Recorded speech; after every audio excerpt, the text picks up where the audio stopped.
সিরাজগঞ্জের বেলকুচি উপজেলা ৩ নং ভাঙাবাড়ি ইউনিয়নে উত্তর বানিয়াগাতি গ্রামে জমি সংক্রান্ত বিষয় নিয়ে আমিরুল ইসলাম ও তার স্ত্রী পারভিন খাতুনকে হত্যার উদ্দেশ্যে এলোপাথারিভাবে মারপিট ও কুপিয়ে জখম করার অভিযোগ উঠেছে তার বড় ভাই আব্দুল মোমিন ও তার শ্বশুরবাড়ির আত্মীয়-স্বজনদের বিরুদ্ধে।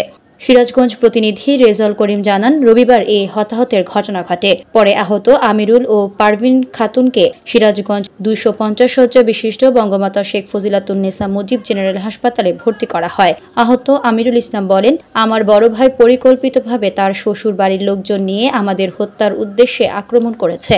তার স্ত্রী পারভিন এর অবস্থা খুবই আশঙ্কাজনক। ঘটনাস্থলে গিয়ে তার মায়ের নিকট থেকে জানতে চাইলে তিনি জানান, বসতবাড়ির জায়গা সংক্রান্ত বিষয় নিয়ে দুই ভাই এর মধ্যে দীর্ঘদিন ধরে বিরোধ চলে আসছিল।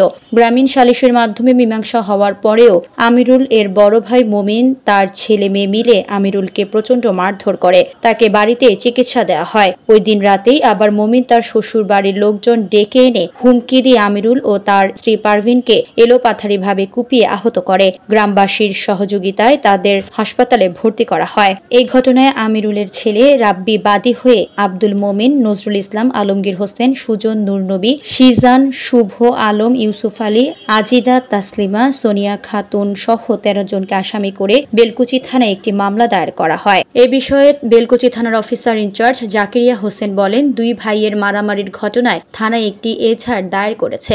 দুপুরবেলা ওর ভাই বউ বাস্তি এরা ধরে ওই আমরুল লোকদের গলাইছি ভাইছে ব্যক্তি ঠেসা ধরে।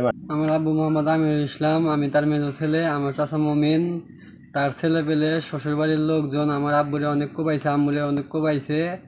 নজরুল ভাই গেলেছে তাও আমি দেখছি। খাইল দিলে এই নাতি কোবাইছে, নাতি বলেছে ওই পিলে দৌড়াই ছোট বেটা হারা গাই বেরিয়েছে, মাথায় কোবাইছে, 3 কোপ দিছে, হারা গাই বেরিয়েছে, হাত পায়ে বেরিয়েছে, এছাড়া খুব বেরিয়েছে, এছাড়া চিন্তি বেড়ে গেছে, এছাড়া বল বেরিয়েছে শিরিনের বেটা বলে। ফালেক মারবার দিকে যাইছে, আমার বাড়ি এলে মনে বাড়ি আসলে দিশা পাইছে, দিশা পালি বাড়ি এলে গেছে, বাড়ি এলে প্রথমে এক কোপ দিয়ে রাস্তার মধ্যে পাওয়া লাগছে। বল্লা ধরলে দেবা মানুষ দৌড় পারে, পিছনে পিছনে বল্লা যায়। ওরা মানুষ হলে 10-15 জন, আমি হলে একলা, বউ তো হাট ফেলে রয়েছে। আমি একলা কিন্তু চিন্তা করেছি আমার ছলটা মানে কোনে মরে গেল।